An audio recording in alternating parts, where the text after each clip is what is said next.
আবার কোনো কোনো সময় পড়ে না, দুই এক ওয়াক্ত পড়ে, বাকি সময় পড়ে না। এদেরকে সরাসরি আমরা কাফের বলি না, তবে তারা ফাসেক।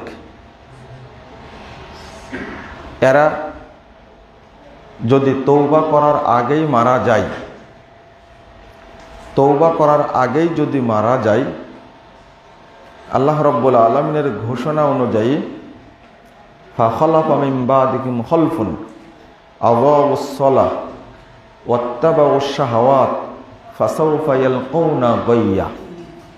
সূরা মারইয়াম 59 নম্বর আয়াত। আল্লাহ বলছেন, এই সমস্ত লোক সালাতকে নষ্ট করেছে, প্রবৃত্তির অনুসরণ করেছে, তারা জাহান্নামের তলদেশে নিক্ষিপ্ত হবে। সালাত ত্যাগ করা যাবে না।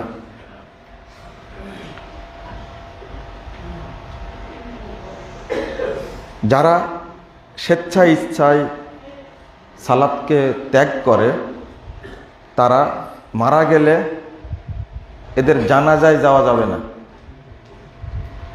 এদেরকে মুসলিমদের গোরস্থানে দাফন করা যাবে না। এদের জন্য দোয়াও করা যাবে না। লাশটা পুঁতে দিতে হবে অনেক দূরে, যেন গন্ধ না বের হয়। বলতে চাচ্ছি যেটা, পুঁতে দেওয়া বুঝেন তো, গরু যেমন ছাগল মারা গেলে যেমন পুঁতে দেয়, ওর জন্য যত্ন সহ কবর খোঁড়ার দরকার নেই, জঙ্গলে ফেলে দিয়ে আসতে হবে। এটাই সালাফদের ফতোয়া। বড় বড় সালাফি বিদ্বান এই ধরনের ফতোয়া দিয়েছে। দ্বিতীয় কথা, আমরা যারা সালাত আদায় করি তাদের অবস্থাটা বিশ্লেষণ করার দরকার। সালাত আদায় করি, কিন্তু আমাদের উপরে সালাতের কোনো প্রভাব নেই। সালাত কি আপনার কোনো উপকার করে মনে করেন আপনি? না। যদি সালাত দুনিয়াতে আপনার উপকার করে, তাহলে এই সালাত পরকালেও আপনার উপকার করবে ইনশাআল্লাহ। দুনিয়ায় যদি সালাত আপনাকে উপকার করতে না পারে, তো পরকালেও এই সালাত আপনাকে উপকার করতে পারবে না। উপকার বলতে, আপনি সালাত পড়ছেন, 5 ওয়াক্তই পড়েন, কিন্তু যত রকমের অপকর্ম, নোংরামি, খারাপি, সবগুলির সাথেই আপনি জড়িত। তো সালাত আপনার কি উপকার করলো? আল্লাহ রাব্বুল আলামিন বলছেন সূরা আনকাবুত 45 নম্বর আয়াত, ইন্নাস সালাতা তানহা আনিল ফাহশা ওয়াল মুনকার। নিশ্চয় সালাত বাধা দেয় আনিল ফাহশা, যত রকমের ফাহেসা কাজ আছে সবগুলো থেকে সালাত বাধা দিবে। অর্থাৎ যে সালাত পড়ে সে কোনো ফাহেসা কাজ করবে না। ওয়াল মুনকার, এবং যত রকমের খারাপ কাজ আছে, মুনকার কাজ আছে, সেইগুলো থেকে বাধা দিবে। কিন্তু আমরা সালাত পড়ার সাথে সাথে সব কাজই করছি। মিথ্যা কথা বলা, হারাম খাওয়া, দুর্নীতি করা, আত্মসাৎ করা। তা আপনি কি মনে করেন আপনার সালাত কবুল হচ্ছে? না। সালাত যদি কবুল হয়, কোনো মুসল্লির সালাত কবুল হলে অবশ্যই সেই মুসল্লি যাবতীয় অন্যায় কর্ম থেকে বিরত থাকবে। একটা মূলনীতি মনে রাখবেন, সালাত পড়েও যখন আপনি অন্যায় কাজ করবেন, তখন অটো বিশ্বাস করবেন যে আমার সালাত কবুল হচ্ছে না, কবুল হয় না। সুদের মতো এত বড় পাপ, মায়ের সাথে জেনা করার মতো নোংরা পাপ, এর চেয়েও খারাপ। মায়ের সাথে জেনা করা, এই পাপটা কি ছোটখাটো পাপ? ছোটখাটো পাপ? অনেক বড় পাপ। এত বড় পাপ, অথচ একজন হাজিও সুদ খাচ্ছে, চাকরিজীবীও সুদ খাচ্ছে। বাংলাদেশের এখন প্রায় 95%, শতকরা 95 জন মানুষই কিস্তির সাথে জড়িত। কিসের সাথে? কিস্তির সাথে জড়িত। ব্যাংকে কিস্তি দেয়, গ্রামীণ ব্যাংকে কিস্তি দেয়, সমিতিতে কিস্তি দেয়, বাড়ি করেছে, দোকান দিয়েছে, ব্যবসা করে, সবাই ব্যাংক থেকে টাকা তুলে লোন নিয়ে করে। ওই ব্যক্তি যতই তাহাজ্জুদ গুজার হোক, আপনি কি মনে করেন তার এই ইবাদত আল্লাহর কাছে কবুল হয়? না, কোনো সুযোগ নাই। আপনি সালাত পড়লে আপনাকে মনে করতে হবে যে আমার ইবাদতটা আল্লাহর কাছে পৌঁছুক, কবুল হোক। রাসূলুল্লাহ সাল্লাল্লাহু আলাইহি সাল্লাম দোয়া করতেন, বিশেষ করে ফজর সালাতের পরে বলতেন, আল্লাহুম্মা ইন্নী আসআলুকা ইলমান নাফিয়া ওয়া রিজকান তাইয়্যিবা ওয়া আমালান মুতাকাব্বালা। হে আল্লাহ, আপনার কাছে আমি উপকারী ইলম চাই। আল্লাহুম্মা ইন্নী আসআলুকা ইলমান নাফিয়া ওয়া রিজকান তাইয়্যিবা, পবিত্র রুজি চাচ্ছি এবং গ্রহণযোগ্য আমল করার তৌফিক কামনা করছি। আমি এমন আমল করব যেন তোমার কাছে কবুল হয়। কিন্তু আমরা এই আমলটা করি না, এই চিন্তাটা করি না যে আমলটা কবুল হচ্ছে কিনা। আমাদের জন্য এটা দুর্ভাগ্য। আপনাকে চিন্তা করতে হবে আল্লাহর কাছে গ্রহণযোগ্য হোক। দেখুন, আল্লাহ রাব্বুল আলামিন বলছেন, ওয়া ইলাইহি ইয়াসআদুল কালিমুত তাইয়্যিব, পবিত্র কথা আল্লাহর কাছে উঠে যায়। যে কথাটা আপনি দোয়া পড়ছেন, এটা যদি আপনার পবিত্র মুখ থেকে বের হয়, ইলাইহি ইয়াসআদু, তাহলে আল্লাহর কাছে এটা উঠে যাবে। আল কালিমুত তাইয়্যিব, অর্থাৎ আপনার মুখটা পবিত্র আছে, দেহটা পবিত্র আছে, সালাত আদায় করলেন, এই নেকিটা আল্লাহর কাছে পৌঁছে যাবে ইনশাআল্লাহ। কিন্তু যদি মুখটা পবিত্র না হয়, আপনি খান তো হারাম, হারাম খেলে কি মুখ পবিত্র থাকে? মুখটা অপবিত্র। তাহলে আপনার মুখ থেকে যেটা বের হলো, সে বাক্যটা কি পবিত্র হলো না অপবিত্র? অপবিত্র। অপবিত্র জিনিস আল্লাহর কাছে পৌঁছে না। ওয়াল আমালুস সালিহু ইয়ারফাউহু, আল্লাহ বলছেন যে আর আমলে সলেহ, যেটা একই আয়াত, সূরা ফাতির 10 নম্বর আয়াত। আল্লাহ বলছেন যে আল্লাহ আমলে সলেহকে উঠিয়ে নেন।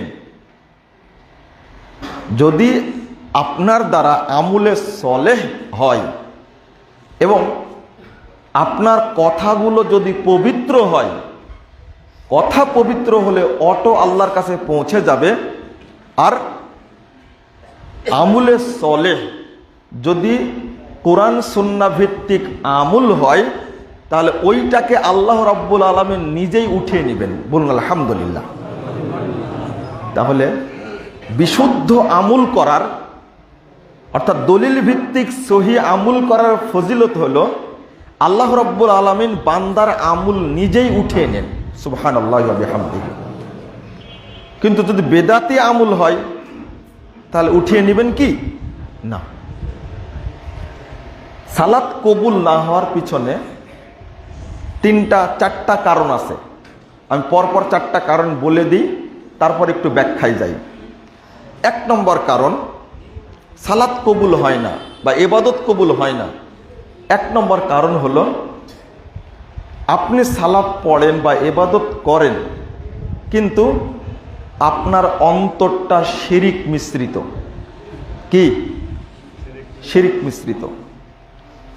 যদি আমলে সলেহ শিরিক মিশ্রিত হয়, তাহলে ওইটা থাকবে না নষ্ট হয়ে যাবে? নষ্ট হয়ে যাবে। এটা চূড়ান্ত কথা। আমাদের দেশের অবস্থাটা, অধিকাংশ মানুষ মসজিদেও যায়, আবার মাজারেও যায় না? মসজিদে এসে আল্লাহকে সেজদা করে, আল্লাহর কাছে চায়, আর মাজারে গিয়ে মরা পীরের কাছে চায়। তাহলে এর ভিতরে শিরকে আকবার আছে, এর কোনো দোয়া কবুল হবে না। অধিকাংশ মানুষই শিরিককারী, এটা আল্লাহ বলছেন সূরা ইউসুফ 106 নম্বর আয়াত, ওমা ইউমিনু আকসারুহুম বিল্লাহ ইল্লা ওয়া হুম মুশরিকুন। যারা আল্লাহর প্রতি ঈমান এনেছে তাদের অধিকাংশই মুশরিক। এটা এত গুরুত্বপূর্ণ জিনিস, যার অন্তরটা শিরিক মুক্ত না হবে, যার অন্তরটা শিরিক মুক্ত না হবে, ওই ব্যক্তির কোনো আমল আল্লাহর দরবারে কবুল হবে না।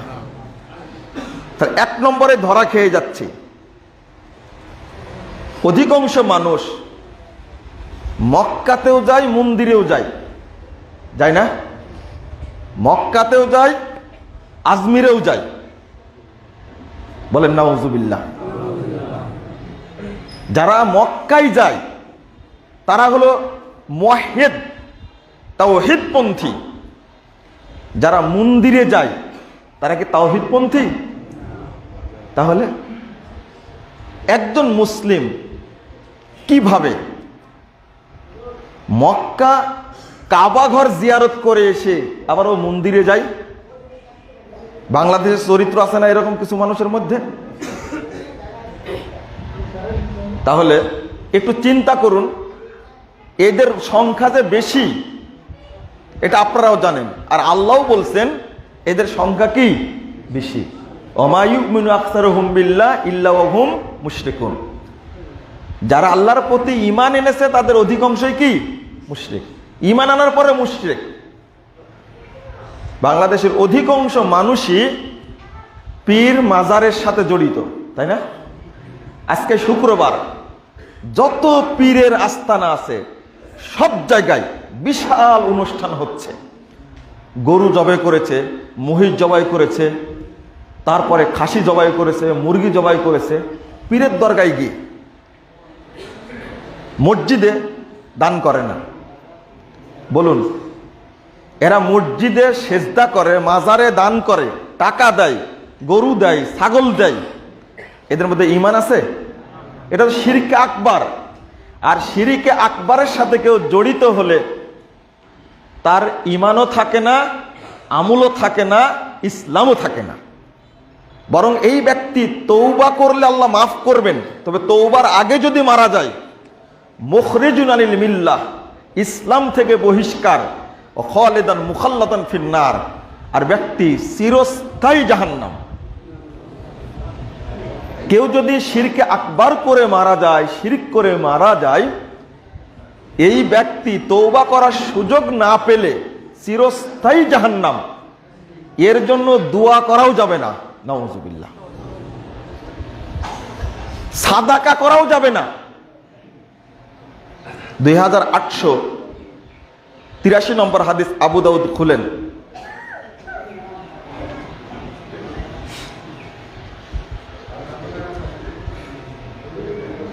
ওয়াইল ইবনে আস তিনি মারা যাওয়ার সময় বলে গেছিলেন, আমি মারা গেলে আমার জন্য 100টা গোলাম আজাদ করো। তো আমর আর হেশাম দুই সন্তান। তো হেশাম তিনি 50টা গোলাম আজাদ করেছেন। তা আমর রাদিয়াল্লাহু আনহু তিনি আল্লাহ রাসূলের কাছে এসে বলছেন যে আব্বা তো মারা গেছে, সাদকা করতে বলেছিলেন 100টা, গোলাম আজাদ করতে বলেছিলেন। তাই আমার ভাই করেছে 50টা, আমি আরো 50টা করতে চাচ্ছি। আল্লাহ রাসূল বললেন কি জানেন? লাউকানা মুসলিমান, দেখো যদি তোমার বাপ মুসলিম হতো তো লাউ আতাকতুম আও সাদ্দাকতুম আও হাজ্জাজতুম ফাবালাগা যালিক, মুসলিম হলে তার পক্ষে তুমি যদি গোলাম আজাদ করতে, সাদাকা করতে, হজ করতে, তাহলে সেটা তার কাছে পৌঁছতো। কিন্তু সে মুসলিম হয়ে তো মারা যায়নি, তো সাদাকা করে কোনো লাভ নাই। তাহলে বুঝলেন তো, যার ইসলামটা নষ্ট হয়ে গেছে দুনিয়াতে থাকতেই, ওই ব্যক্তির জন্য সাদাকা করে লাভ আছে? দোয়া করে লাভ আছে? না, দোয়া করে লাভ নাই। তাহলে যার ঈমান নষ্ট হয়ে যায়, ইসলাম নষ্ট হয়ে যায়, ওই ব্যক্তি ইবাদত করলে, সালাত আদায় করলে আল্লাহর কাছে পৌঁছবে না। আল্লাহ বলেছেন ওয়ালাউ আশরাকু লাহাবিতা আনহুম মা কানু ইয়ামালুন, 88 নম্বর আয়াত সূরা আনআম। আল্লাহ বলছেন তারা যদি শিরিক করে তাহলে তাদের আমল সবই নষ্ট হয়ে যাবে। নাউযুবিল্লাহ। আমল যদি নষ্ট হয়ে যায় তাহলে যেগুলো করেছিল ওইগুলো নষ্ট হয়ে যাবে। তাহলে আমল কবুল হবে কি করে? 1 নম্বর। 2 নম্বরটা হলো, এখানে আরেকটা জিনিস বলে রাখি, কেউ মুহাম্মদ সাল্লাল্লাহু আলাইহি সাল্লামের আদর্শ মানে, আবার পীর বুজুর্গ দরবেশ এদেরও আদর্শ মানে, এর ইবাদত কবুল হবে না। আমাকে আদর্শ মানতে হবে শুধু একজনের, তিনি কে? মুহাম্মদুর রাসূলুল্লাহ সাল্লাল্লাহু আলাইহি সাল্লাম। আমি দুইটারই আদর্শ মেনে চলছি, তাহলে মিক্সচার হয়ে গেল, কবুল হবে না। আরেকটা, আমরা ইসলামের বিধানও মানতে চাই, আবার পাশ্চাত্যের অর্থাৎ ইহুদি খ্রিস্টান যারা আল্লাহর শত্রু, ইসলামের শত্রু, দ্বীনের শত্রু, হাদিসের শত্রু, কুরআনের শত্রু, রাসূলের শত্রু যারা, তাদের তৈরি করা ভ্রান্ত মতবাদ যদি আমি গ্রহণ করি তাহলে আমার ইবাদত কবুল হবে না। মুসলিমদের একমাত্র ধর্ম কি? ইসলাম। অন্য কোন ধর্ম আছে? সূরা আল ইমরান 19 নম্বর আয়াত আল্লাহ বলছেন ইন্নাদ-দীনা ইনদাল্লাহিল ইসলাম, আল্লাহর নিকটে মনোনীত দিন একমাত্র ইসলাম। 85 নম্বর আয়াত আল্লাহ বলছেন ওমাই ইয়াবতাগি গায়রাল ইসলামি দীনা ফালা ইউকবালা মিনহু ওয়া হুয়া ফিল আখিরাতি মিনাল খাসিরিন, যারা ইসলাম ব্যতীত অন্য কোনো ধর্ম, দর্শন, থিওরি, মতবাদ, ইজম, মাযহাব, তরিকা যত আছে, ইসলাম ব্যতীত কোনোটাকে যদি গ্রহণ করে তাহলে আল্লাহর কাছে সেটা গ্রহণযোগ্য হবে না। বাংলাদেশের মানুষের অবস্থা দেখেন, কেউ আছে ইসলামকে বর্জন করে ইসলামের বিরুদ্ধে, ইসলামের গোড়া কাটার জন্য চেষ্টা করছে, আর পাশ্চাত্যের আমদানি করা সেকুলারিজম, ন্যাশনালিজম, কমিউনিজম, ক্যাপিটালিজম, এইগুলো চালু করার জন্য চেষ্টা চালাচ্ছে, করছে না? তাহলে এদের মুখ কয়টা? এটা তো মুনাফিকি নীতি। মুসলিম হলে সে ব্যক্তি একটি জীবন বিধানের অনুসরণ করবে, তার নাম কি? ইসলাম। তো ইসলামের সাথে যদি এই সমস্ত মতবাদ যোগ হয়, আপনি বলুন তাহলে কি আল্লাহ কবুল করবেন না? একটা হলো তাওহীদ, ইসলামটা হলো তাওহীদ, আর মানুষের তৈরি করা মতবাদ এগুলো কি? তাগুত। আলোচনাটা বুঝার চেষ্টা করেন। আল্লাহর দেওয়া বিধান হলো কি? ইসলাম। আর মানুষের তৈরি করা এটা হলো তাগুত। তাওহীদ আর তাগুত একসঙ্গে চলতে পারে না। আপনার হৃদয়ে তাগুত থাকলে তাওহীদ থাকবে না, আপনার অন্তরে তাওহীদ থাকলে তাগুত থাকবে না। যদি তাগুতকে অস্বীকার করে, বর্জন করে, প্রত্যাখ্যান করে, তাগুতকে একেবারে ড্রেনে ফেলে দিয়ে আপনি তাওহীদকে ধারণ করতে পারেন, ফাকাদ ইসতামসাকা বিল উরওয়াতিল বুসকা। আল্লাহ বলছেন, ওয়া মান ইয়াকফুর বিত-তাগুত ওয়া ইউমিন বিল্লাহ ফাকাদ ইসতামসাকা বিল উরওয়াতিল বুসকা। যে তাগুতকে বর্জন করে তাওহীদকে আঁকড়ে ধরলো, ওই ব্যক্তি আল্লাহর হেদায়েত পেয়ে গেল। বলুন আলহামদুলিল্লাহ। লাং ফিসাম লাহা, এই তাওহীদটা কখনো বিচ্ছিন্ন হবার নয়। তাহলে এবার বলুন, ভাগ করে নিন। আপনি বলুন, আপনারা কখনো তাওহীদকে ছেড়ে দিবেন না। আমরা বর্জন করব কি? তাগুত। বলেন তো, মুখে বলেন, কি বর্জন করবেন? তাগুত। তাগুতকে বর্জন করব, তাওহীদকে শক্ত করে ধরে থাকব। তাহলে আপনার ইবাদতটা কবুল হবে। নাম্বার 2, এখানে এটা বড় আলোচনা, এখানে সংক্ষেপ করে দিলাম। খেয়াল রাখবেন যেন আমার ঈমানটা শিরিকের সাথে যেন মিশ্রিত না হয়, আমার ঈমানটা তাগুতের সাথে যেন মিশ্রিত না হয়, আমার ঈমানটা যেন অন্য কোনো ভ্রষ্ট মতবাদের সাথে মিশিয়ে না যায়। আমার দিন একমাত্র কোনটা? ইসলাম। যদি কেউ দ্বিমুখী হয়, এই মুনাফিকি নীতির কারণে আমাদের কারো ইবাদত আল্লাহর কাছে কবুল হয় না। খালি সালাত পড়েই যাচ্ছে, ইবাদত করেই যাচ্ছে, কিন্তু তৃপ্তি পায় না। তৃপ্তি পাবেন কি করে?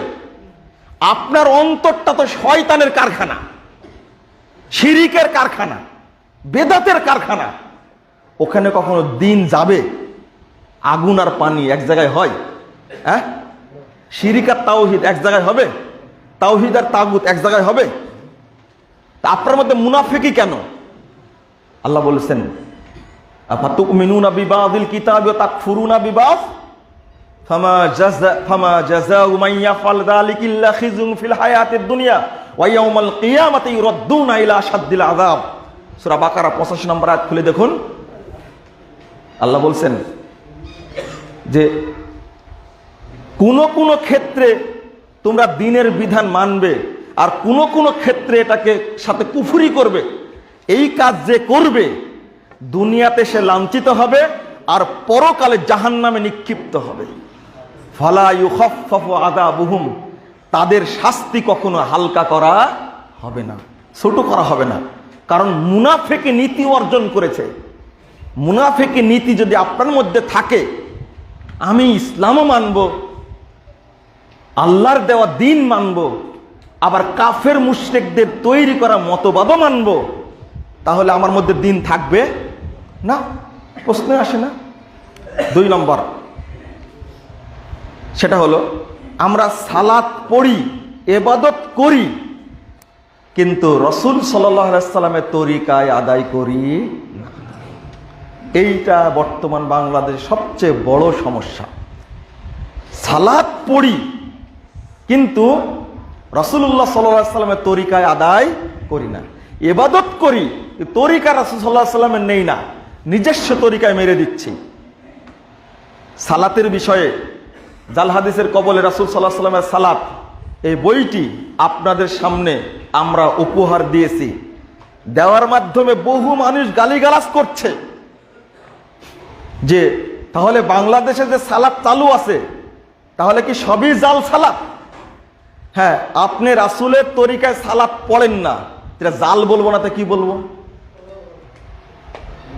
অধিকাংশ হুকুম আহকাম সালাতের মধ্যে যে পালন করা হয়, হয় মানুষের তৈরি করা ভুয়া, অথবা জাল হাদিস, অথবা জয়ীফ হাদিস দ্বারা ভর্তি।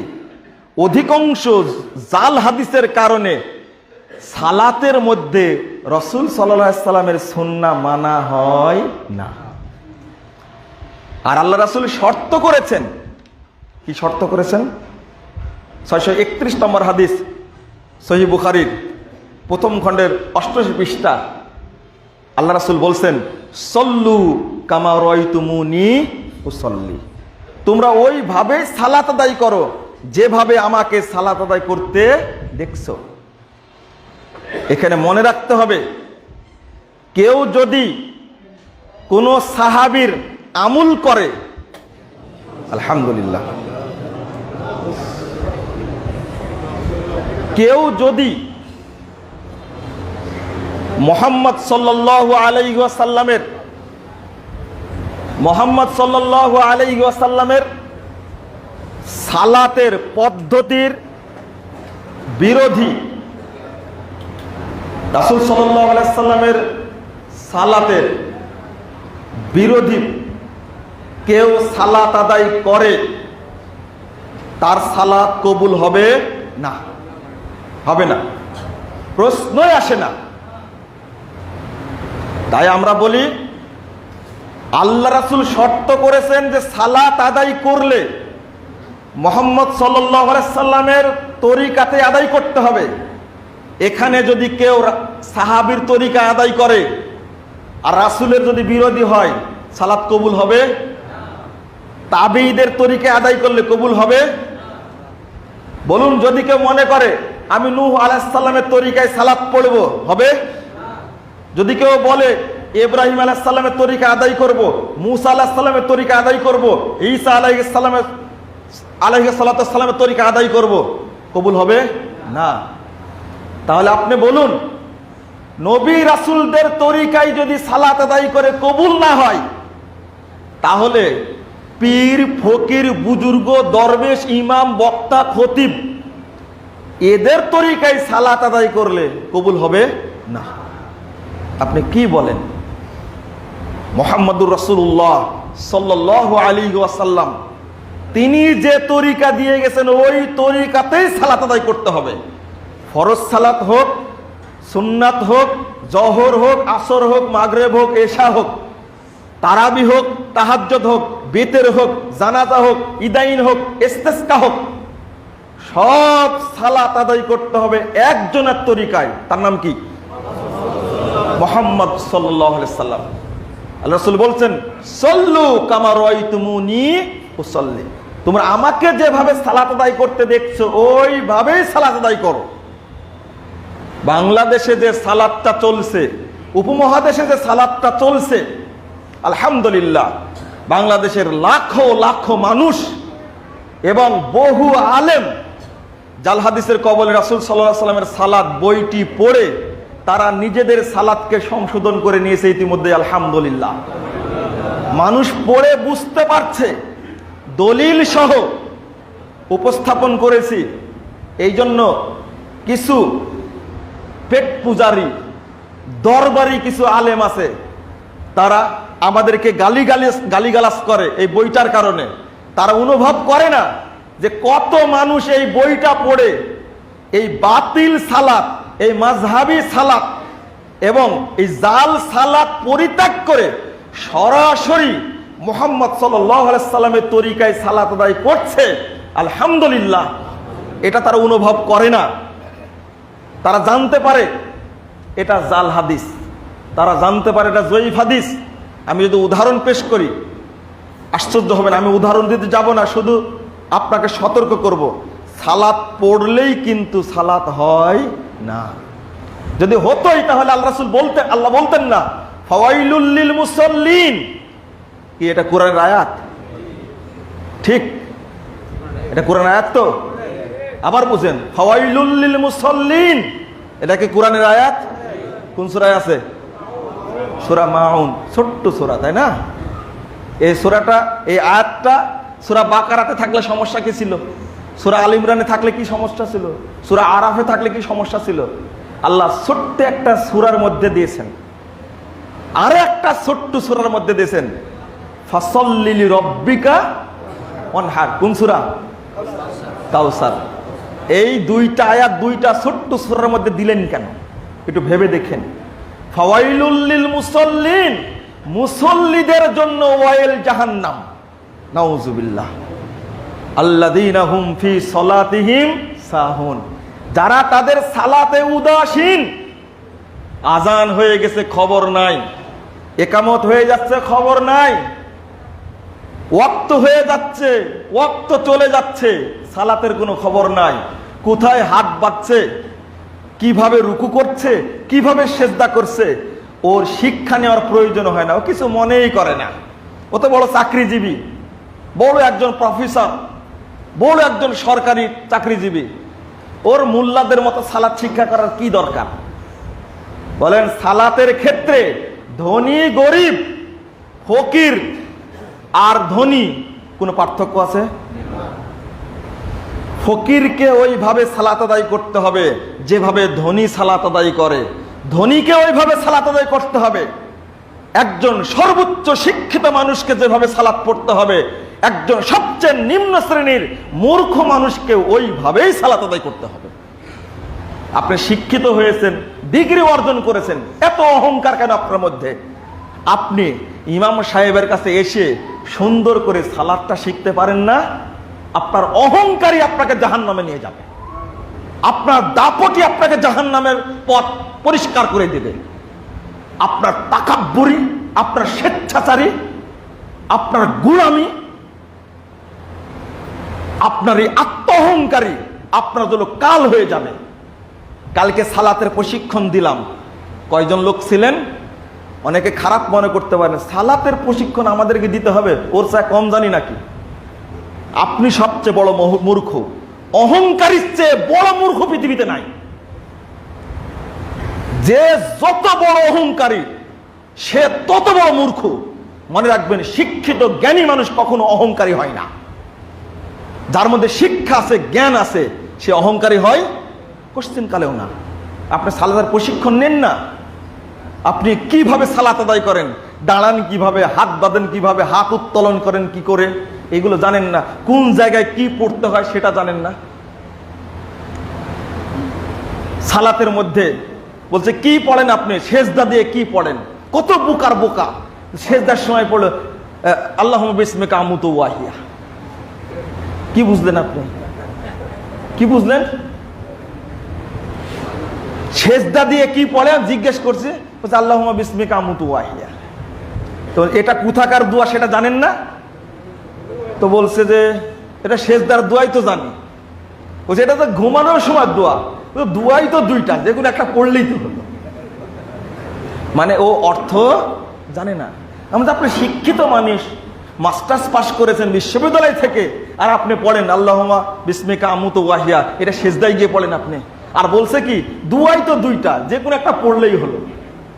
এখন ঘুমানোর সময় যদি পড়ে আল্লাহুম্মা ইন্নী আউযু বিকা মিনাল খুবুসি ওয়াল খাবায়েস, কি হবে? হ্যাঁ, দুয়াই তো দুইটা, লাগালেই হলো একটা। মূর্খ কাকে বলে দেখেন, এক জিনিসের নাট বুঝেন তো, আর এক জায়গায় লাগালে হয়? হ্যাঁ, ওই জায়গায় খাটে না। যেখানকার নাট সেখানেই লাগাতে হয়। তোমার এটা বুঝার বুদ্ধি আছে, যেখানকার দোয়া সেখানে লাগাতে হয়, এটা বুঝো না তুমি? অর্থ জানলে সমস্যাটা হতো না। কিসের শিক্ষা অর্জন করেছে? তারপরে একজন ভদ্রলোককে বললাম, বলেন তো আপনি রুকুতে গিয়ে কোন দোয়া পড়েন?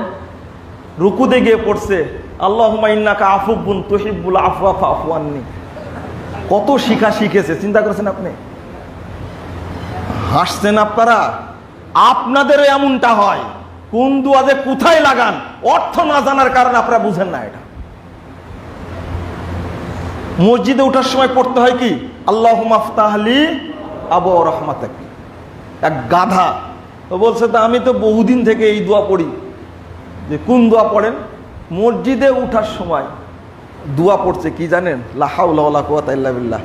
এগুলো বললে আপনাদের মনটা খারাপ হবে যে এইভাবে মানুষ দোয়া পড়ছে।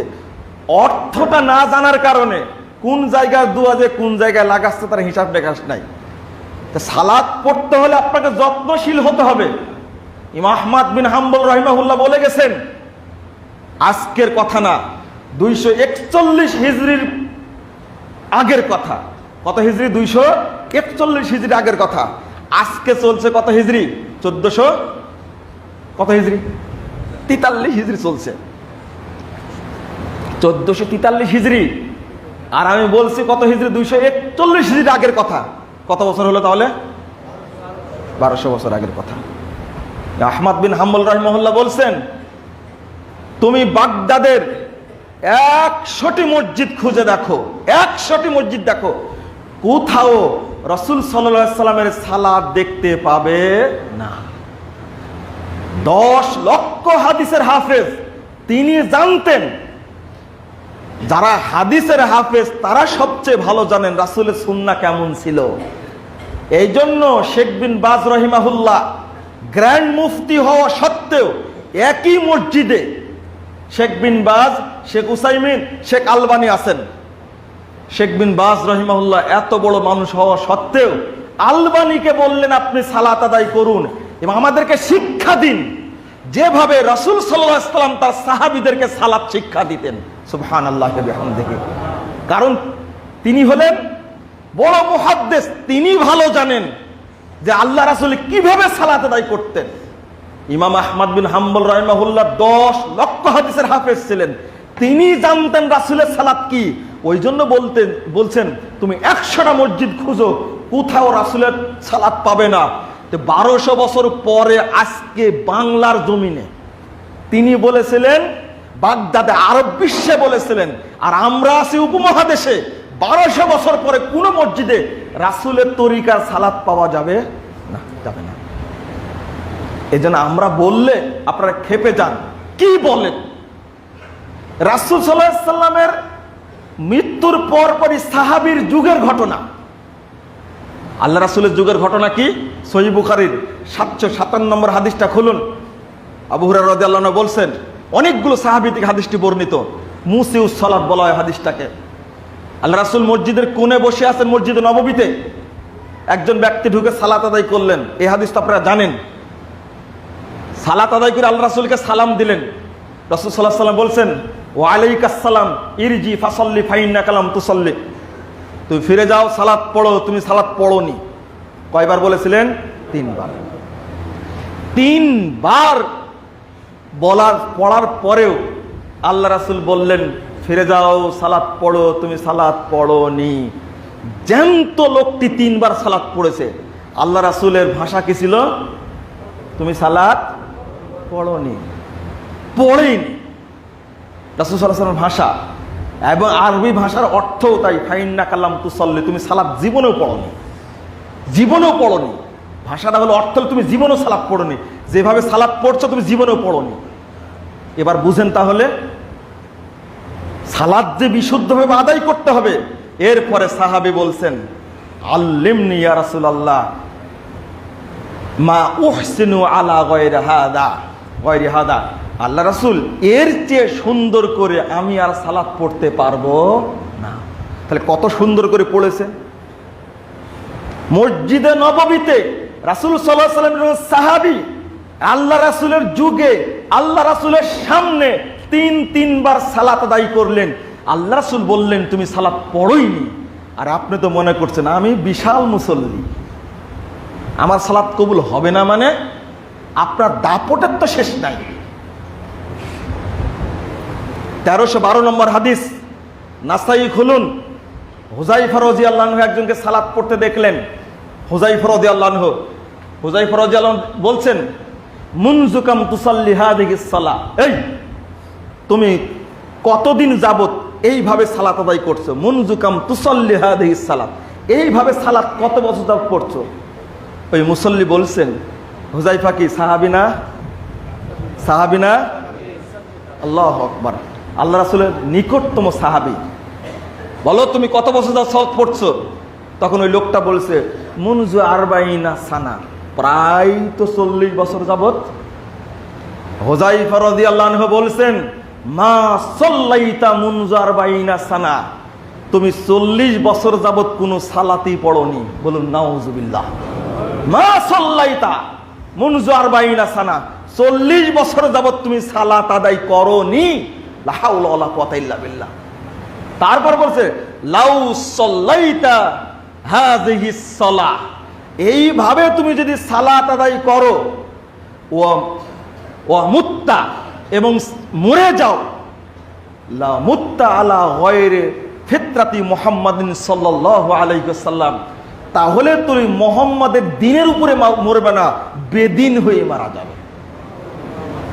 এই হাদিস প্রমাণ করে সালাত আদায় করেও নামাজ পড়েও কেউ বেদিন হয়ে মারা যাবে। বলুন নাউজুবিল্লাহ। ফতোয়াটা কড়া হয়ে গেল, তাই না? গায়ের মুসল্লি বেনামাজি যারা যারা নামাজ পড়ে না, তাদের জন্য আমার চিন্তা না।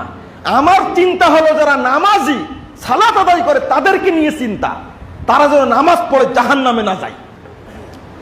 এটাও মনে রাখবেন, যারা রাসূলের তরিকায় সালাত আদায় করে না, যদিও তারা 50 বছর 60 বছর 70 বছর যাবৎ সালাত আদায় করছে, তারাও মুসল্লি না।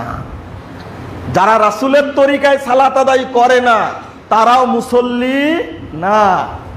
যারা রাসূলের তরিকায় সালাত আদায় করে না, বেদাতি তরিকায় সালাত আদায় করে, যদিও সেটা 80 বছর যাবৎ করুক, 90 বছর যাবৎ করুক, 70 বছর যাবৎ করুক, এরা মুসল্লি না।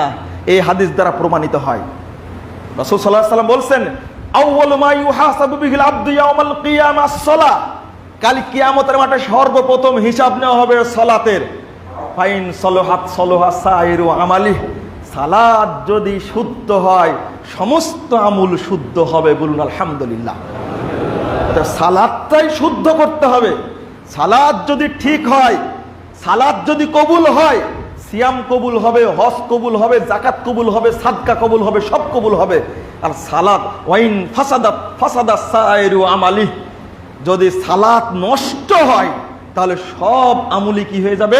নষ্ট হয়ে যাবে। যারা শুধু রোজা রাখে, সাদকা করে, হজ করে, নামাজ পড়ে না, তাদের হজ কবুল হয় না, তাদের সিয়াম কবুল হয় না, তাদের সাদকা কবুল হয় না। অন্যান্য আমল কবুল হওয়ার জন্য শর্ত হলো সালাত কবুল হওয়া। কথা বোঝা গেছে? অন্যান্য সব আমল কবুল হওয়ার জন্য শর্ত কি? সালাত কবুল হওয়া।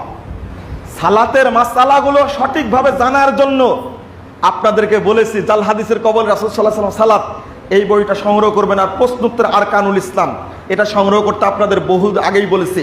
বন্ধুরা আমার, সালাতটা শুদ্ধ করুন। সালাত যদি শুদ্ধ হয় আর আল্লাহর কাছে যদি কবুল হয়, আপনার দ্বারা মিথ্যা কথা বলা সম্ভব হবে না, আপনার দ্বারা হারাম খাওয়া সম্ভব হবে না, আপনার দ্বারা সুদ খাওয়া সম্ভব হবে না, আপনার দ্বারা ঘুষ খাওয়া সম্ভব হবে না, দুর্নীতি করা সম্ভব হবে না। 3 নম্বরটা বলতে চেয়েছি, সেটা হলো অল্প টাইমের মধ্যে শেষ করে দেবো ইনশাল্লাহ, একটু ধৈর্য ধরুন। 3 নম্বরটা বলতে চেয়েছি, আমার আকীদা ঠিক আছে, আমার সালাতের পদ্ধতি ঠিক আছে, কিন্তু মুখের মধ্যে যেটা পুরি, যেটা খায়, সেটা টাটকা হারাম খায়। হারাম খেলে ইবাদত কবুল হবে না। আপনি চিন্তা করুন, ওযু করার জন্য শর্ত হলো যদি শরীরে নাপাকি লেগে থাকে, আগে নাপাকি ধুয়ে ফেলা, তাই না? তারপরে ওযু করলে ওযু হবে। নাপাকি লেগে থাকলে আর আপনি যদি ওযু করেন তাহলে ওযু হবে না। স্ত্রী সহবাস করেছেন, শরীরে নাপাকি লেগে আছে, আপনি নাপাকি পরিষ্কার করার পরে ওযু করবেন, তারপরে গোসল করবেন, তাই না? আপনি তো দিব্যি সালাত পড়ছেনই, আর সুদের মতো এক টাটকা হারাম খেতে আছেন, প্রতিদিন খান। আজকে নাস্তা করেছেন সুদের টাকার, গতকাল রাত্রি খেয়েছেন সুদের টাকায়, দুপুরে গিয়েও খাবেন সুদের টাকার খাবার। ইবাদত কবুল হবে না। হারামখোর, মদখোর, গাঁজাখোর, ইয়াবাখোর, বিড়িখোর, তামাকখোর, জর্দাখোর, ওরা যতই ফতুয়া দিক না কেন এগুলো হারাম। যারা বিড়িখোর, তাড়িখোর, গাঁজাখোর, মদখোর, গাঁজাখোর, জর্দাখোর, ইয়াবাখোর, তারা যেন মনে রাখে যতদিন জর্দা খাওয়ার পরে তওবা না করে, বিড়ি খাওয়ার পরে তওবা না করবে, মদ খাওয়ার পরে তওবা না করবে, ততদিন পর্যন্ত তার এক ওয়াক্ত সালাত, এক নেকি আল্লাহর দরবারে কবুল হবে না, প্রশ্নই আসে না। দুই নম্বর, দুইটা কারণ আছে এখানে। বাংলাদেশের যত বড় শিক্ষিত মানুষ, যত বড় পদের মানুষ, এই খাটাস তত বড় দুর্নীতিবাজ। বাংলাদেশ একটা ছোট্ট রাষ্ট্র, কেবল একটু উন্নতি হওয়ার দিকে যাচ্ছে, কিন্তু এই রাষ্ট্রের মাথা পিছু ঋণ হয়ে গেছে প্রায় 1 লাখের বেশি। নাউজুবিল্লাহ, আস্তাগফিরুল্লাহ, মাথা পিছু ঋণ হয়ে গেছে। আর এই দেশ থেকে যারা বিভিন্ন পদে বসে আছে, বড় বড় সরকারের দালাল নামে এক শ্রেণীর মানুষ বসে আছে, এরা দুর্নীতি করে করে করে করে হাজার হাজার কোটি টাকার মালিক হয়েছে। এরাই মসজিদে আবার প্রথম কাতারে উপস্থিত হয়, ঈদের দিনে প্রথম কাতারে উপস্থিত হয়। এদের চেহারা ভালো হতে পারে, আরো ভালো হোক, জাহান্নামের বড় এরা হবে, বড় খাদ্য হবে জাহান্নামের ইনশাআল্লাহ। যে দেশের মানুষরা ডাস্টবিনে খাবার খুঁজে, যে দেশের এতিমরা খেতে পায় না, বৃদ্ধরা খেতে পায় না, যে দেশের গরিব লোকেরা সারাদিন পরিশ্রম করার পরেও পেটে ভাত আসে না, ওই দেশের তথাকথিত মিথ্যুক রাজনীতিবিদরা, দায়িত্বশীলরা, সরকারি আমলারা দেশের টাকা আত্মসাৎ করে, দেশের টাকা দুর্নীতি করে, ইঞ্জিনিয়াররা দুর্নীতি করে। তারা ভালো মানুষ না, এরা হলো কুসন্তান, এদের অন্তরটা শয়তানের রাজ্য। এরাই হলো দেশের জন্য সবচেয়ে বড় হুমকি। তুমি আমার দেশের অর্থ আত্মসাৎ করে লন্ডনে গিয়ে বাড়ি করবে, তোমার লজ্জা হয় না? তোমার হায়া বলতে কিছু নেই? যে দেশের মানুষ খেতে পায় না, তুমি হাজার হাজার কোটি টাকা কানাডায় পাচার করো, হাজার হাজার কোটি টাকা আমেরিকায় পাচার করো, হাজার হাজার কোটি টাকা সিঙ্গাপুরে পাচার করো, হাজার হাজার কোটি টাকা মালয়েশিয়ায় পাচার করো। আল্লাহ তোমার উপরে গজব নাজিল করুক, বলেন আমিন। আল্লাহ তোমাকে হেদায়েত দিক, না হলে গজব নাজিল করুক তোমাকে। খেয়ে, হারাম খেয়ে খেয়ে একেবারে ওর ঘাড়গুলো মোটা হয়ে গেছে। ঈদের দিনে দেখবেন প্রথম কাতারে জায়নামাজ নিয়ে হাজির, ওই জায়নামাজটাও দুর্নীতির টাকা, ওর শরীরটাও দুর্নীতির টাকা, ওর জামাটাও দুর্নীতির টাকা। আমি বলি প্রধানমন্ত্রীকে, এই সমস্ত ডাগা ডাগা দুর্নীতিবাজকে ধরে আপনি ফাঁসির কাছে চড়ান, বাংলাদেশের লোক আপনার জন্য দোয়া করবে। কোন দুর্নীতিবাজ লোক যেন বাংলাদেশে না থাকতে পারে। এরা এবার জাল সাথে এসে বক্তব্য দেয়, ঘাড় মোটা তো, প্রশাসন লোক সামনে আছে, একটা পুলিশ কর্মকর্তা, দুদুকের কর্মকর্তা, দেখেন পত্রিকা আসছেন আজকে, দেখছেন আপনারা, দুদুকের কর্মকর্তা, এরা হাজার হাজার শত শত কোটি টাকা দুর্নীতি করে বাংলাদেশে। আসলে শেখ সাহেব পারেননি, প্রেসিডেন্ট শেখ মুজিবুর রহমান তিনি পারেননি, যিনি স্বাধীনতার স্থপতি তিনি পারেননি। তিনি আক্ষেপ করে বলছেন, হাই রে 20 টাকা, এই দ্বিতীয় তলা থেকে প্রথম নিচতলায় যেতে যে 10 টাকা নাই। সেই যুগের কথা। গ্রামের কৃষক শাক নিয়ে আসছেন বাড়িতে, শাক, উনি সম্মান করে 20টা টাকা দিয়েছেন। কয় টাকা? 20 টাকা। তো কৃষককে পরে বলছে, বলে স্যার আমি টাকা চাই না, আপনি টাকা দিয়েছেন কেন? বলছে না, টাকা দিয়েছে, এই 10 টাকা আমাকে দিয়েছে, 10 টাকা তো নেব না।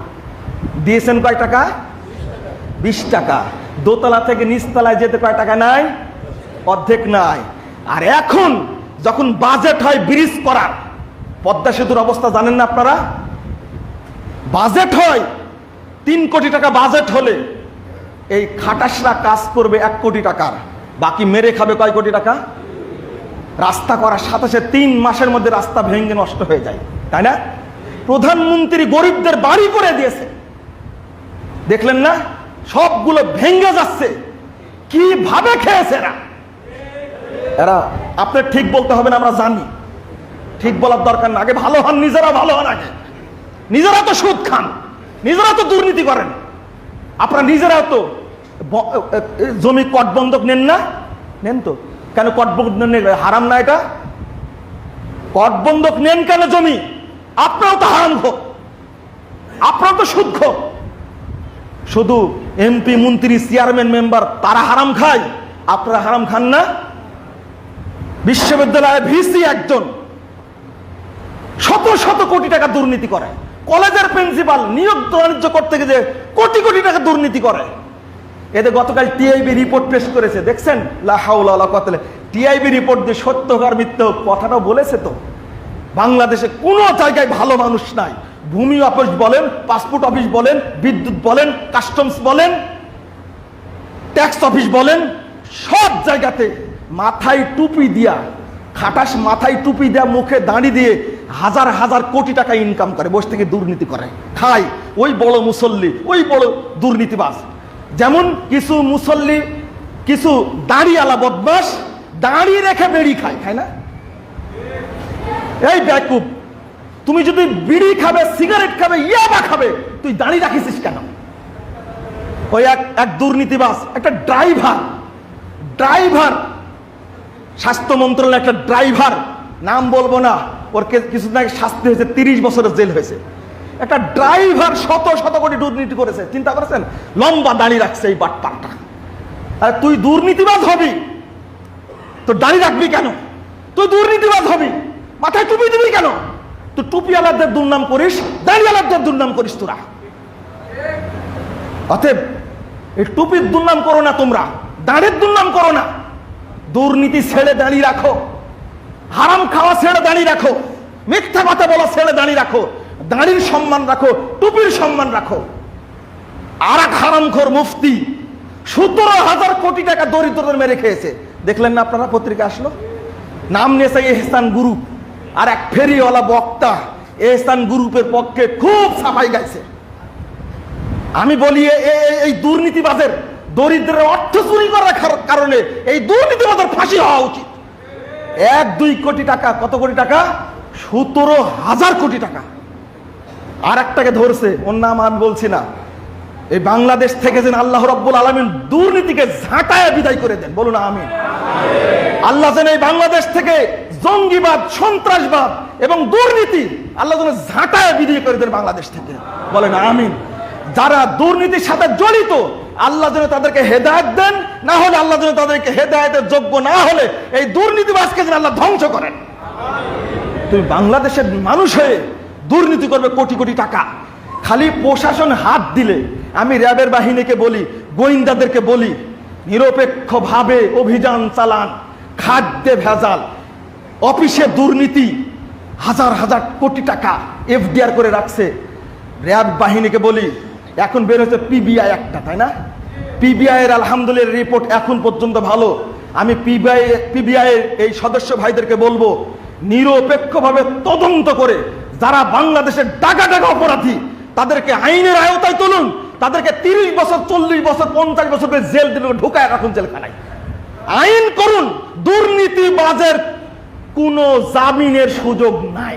ওর সর্বনিম্ন শাস্তি হবে 30 বছরের জেল, সর্বনিম্ন সাজা, বুঝতে পারছেন?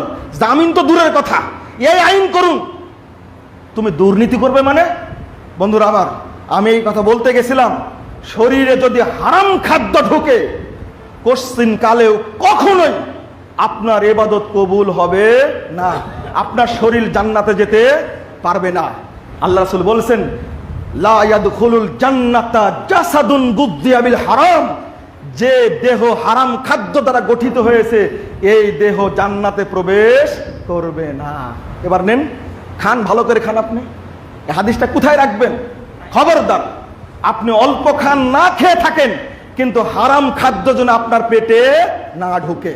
আল্লাহ তুমি আমাদেরকে হালাল খাদ্য খাওয়ার তৌফিক দান করো।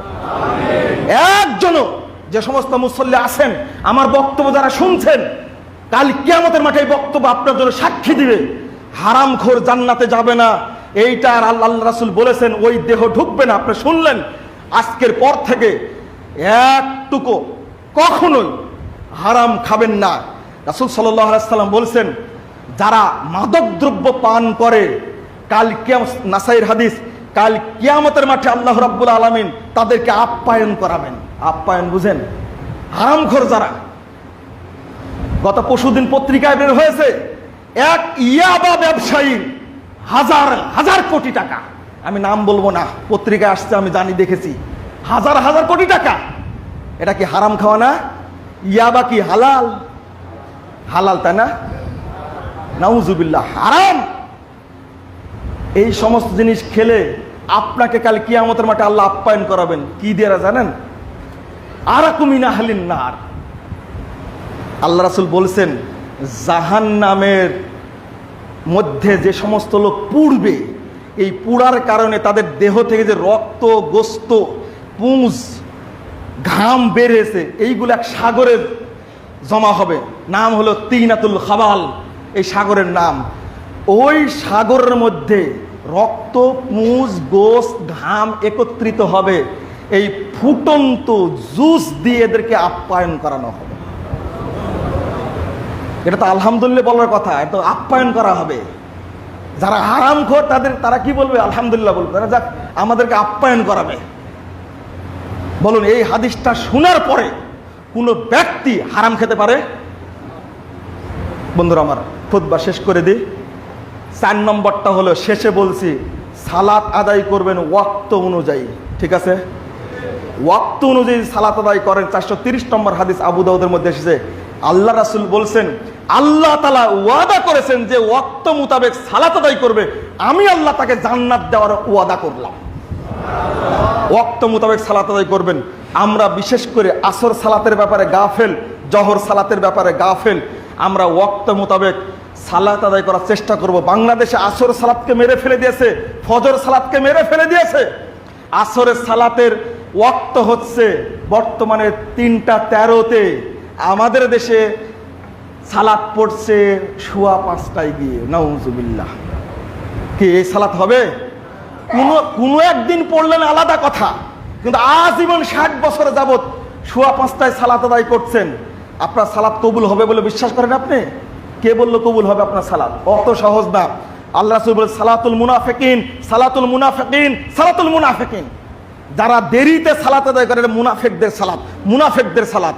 বন্ধুরা আমার, সালাতটা ওয়াক্ত মোতাবেক আদায় করবেন, এই 4টা শর্ত মেনে চলবেন, দেখবেন ইনশাআল্লাহ আমার আপনার সালাত কবুল হবে ইনশাআল্লাহ।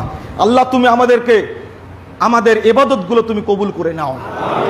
আল্লাহ তুমি আমাদেরকে হারাম ছাড়ার তৌফিক দান করো। আল্লাহ তুমি আমাদেরকে এই দুর্নীতি ছাড়ার তৌফিক দান করো। আল্লাহ তুমি আমাদেরকে শিরিক মুক্ত আমল করার তৌফিক দান করো। আল্লাহ তুমি আমাদের মধ্যে শিরিক মুক্ত, বেদাত মুক্ত ঈমান দান করো। আমিন ইয়া রাব্বাল আলামিন। শেষে বলবো, আগামী 17, 18, 19 নভেম্বর, আগামী 17, 18, 19 নভেম্বর এই তারিখে জাতীয় ইজতেমা ধানীখোলার মাঠে অনুষ্ঠিত হবে ইনশাআল্লাহ। বলুন ইনশাআল্লাহ। আল্লাহর কাছে দোয়া করেন, আল্লাহ তুমি আমাদের এই ইজতেমাকে কবুল করে নাও। আমিন। আমি সবার কাছে সহযোগিতা চাই। 40তম ইজতেমা, দীর্ঘ 40টা ইজতেমা, 39টা হয়ে গেছে, 40তম ইজতেমা আগামী 17, 18, 19 নভেম্বর অনুষ্ঠিত হবে ইনশাআল্লাহ, বুধ, বৃহস্পতি, শুক্রবার। এই ইজতেমাকে সবাই সহযোগিতা করবেন তো ইনশাআল্লাহ। আল্লাহ তুমি কবুল করে নাও। আমিন।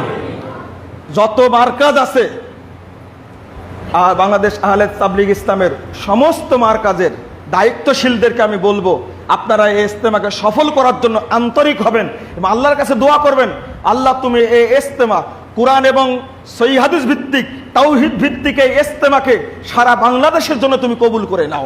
আমিন ইয়া রাব্বাল আলামিন। সহযোগিতা করবেন এবং সবাই উপস্থিত থাকবেন। আমরা আবারও ইনশাআল্লাহ বিভিন্ন সময় জানানোর চেষ্টা করব। দোয়া করতে থাকবেন, আল্লাহ যেন ইজতেমাকে কবুল করেন। আমিন ইয়া রাব্বাল আলামিন। আল্লাহ তুমি আমাদের সকলকে কবুল করে নাও। আমিন ইয়া রাব্বাল আলামিন। আকুলু কাওলি হাযা আস্তাগফিরুল্লাহ লি ওয়া লাকুম ওয়া লিসাইরিল মুসলিমিন।